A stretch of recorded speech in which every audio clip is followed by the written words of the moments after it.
Le président Alassane Ouattara a ouvertement pris position dans la crise militaire qui oppose depuis une semaine la Russie à l'Ukraine.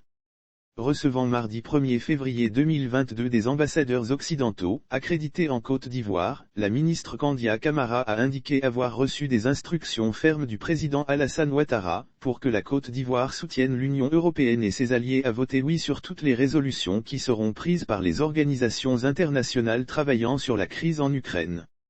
Ouattara prend position contre Poutine. Selon le document, la chef de la diplomatie ivoirienne a sollicité des responsables des représentations diplomatiques présents, leur implication dans la bonne gestion de la situation des Ivoiriens vivant en Ukraine pour faciliter leur sortie de l'Ukraine et que tout le monde soit logé à la même enseigne quant à leur sortie de l'Ukraine.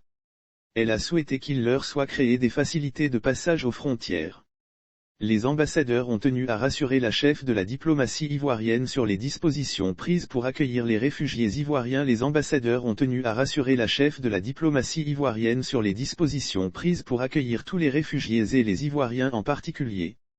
Et d'assurer qu'une note a été transmise aux différentes chancelleries européennes afin de porter assistance aux non-européens et permettre leur évacuation vers leur pays d'origine s'ils le souhaitent ou demander l'asile le cas échéant. Lire aussi guerre en Ukraine, la communauté économique des États indépendants de l'Afrique de l'Ouest hausse le ton et condamne fermement Poutine. Les Occidentaux, notamment l'Union européenne, les États-Unis, le Canada, le Japon ont pris de lourdes sanctions économiques et diplomatiques visant à contraindre la Russie à cesser immédiatement l'invasion militaire qu'elle mène depuis jeudi 24 février dernier sur son voisin ukrainien. Des sanctions qui semblent inefficaces face à la détermination de Vladimir Poutine qui compte mener jusqu'à son terme son opération militaire spéciale pour démilitariser et dénazifier l'Ukraine. Assurant de sa volonté de ne pas vouloir d'occupation de l'Ukraine, mais bien sa démilitarisation.